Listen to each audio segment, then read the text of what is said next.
सीते राम कथा हृदयम। आपको ज्ञात न हो ऐसा कोई विषय है ही नहीं। मुझे सदा चिंतित करने वाला विषय केवल एक ही है। मेरी माता अहिल्या देवी श्रापग्रस्त होकर, सबसे अदृश्य होकर, जीवित होकर भी किसी शिला से भी निम्न होकर सैकड़ों वर्षों से दुखी जीवन व्यतीत कर रही हैं। बस यही एक विषय मुझे निरंतर चिंता देता रहता है गुरुवर। ये चिंता निकट काल में आपसे दूर होने जा रही है। महर्षि जी,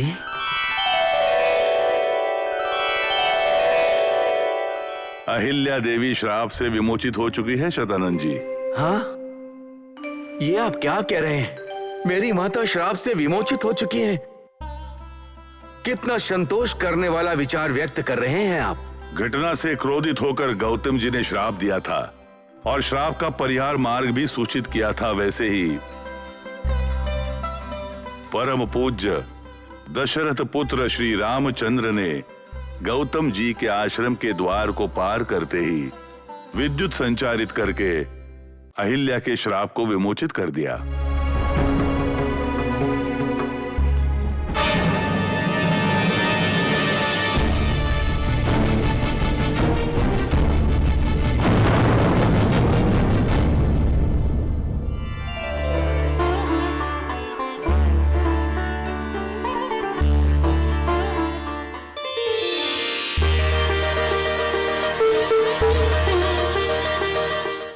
अब अहिल्या सदृश्य है, जगत में हर मनुष्य उसे देख सकता है।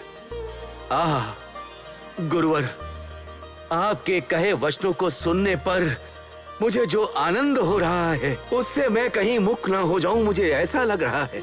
गुरुवर, मेरी माता को देखने के लिए, उनसे वार्तालाप करने के लिए मैं बहुत अधीर हूं गुरुवर। मेरी माता को मेरे पिता अनुग्रहित कर लेंगे गुरुवर। बहन अहिल्या, इच्छा के अनुसार तुम्हारे आतिथ्य का हमने स्वीकार कर लिया। अब हमारी यात्रा को आगे बढ़ाने का समय आ गया है। तुम्हारा मंगल हो। ब्रह्म ऋषि विश्वामित्र को मेरा प्रणाम। ओह महर्षि गौतम जी, आपका आगमन तो अनपेक्षित पर प्रसन्नदायक भी है। इस आश्रम में आप अकेले नहीं आए हैं, साथ में इन पुरुषोत्तम दशरथ पुत्रों को भी साथ में लाकर इस आश्रम को पवित्र किया है। इसीलिए आप लोगों का सत्कार करना हमारा परम कर्तव्य है और साथ में धर्म भी। इसीलिए हम दौड़े दौड़े चले आए। अहिल्या, स्वामी,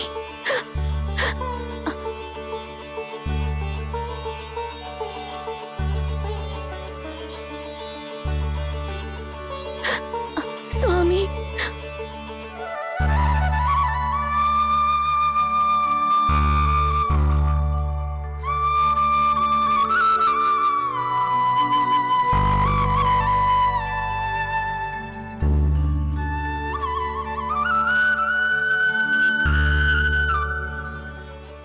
गौतम जी को अहिल्या देवी पर किसी भी प्रकार का कोप नहीं है। आप अभी आश्रम के लिए प्रस्थान कर वहां माता पिता का आशीर्वाद प्राप्त कर सकते हैं। अवश्य वैसा ही करूंगा गुरुवर। मेरी माता के श्राप विमोचन के लिए श्री रामचंद्र को हमारे आश्रम में लाकर आपने बहुत बड़ा उपकार किया है।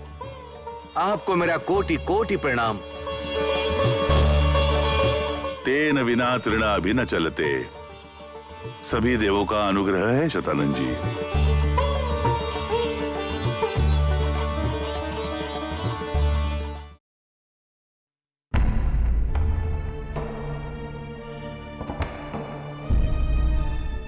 पिताश्री को मेरा प्रणाम।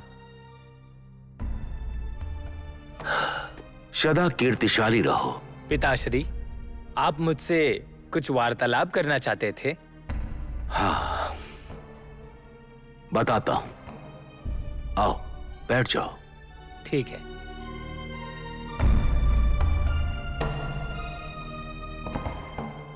जैसा वशिष्ठ महर्षि ने कहा, मिथिला से बुलावा आ सकता है, परंतु कैकेयी भारत को आगे बढ़ाकर उस बुलावे में कोई विघ्न पैदा कर सकती है। इसी कारण भारत यहाँ प्रस्तुत ना हो, यही क्षेम होगा।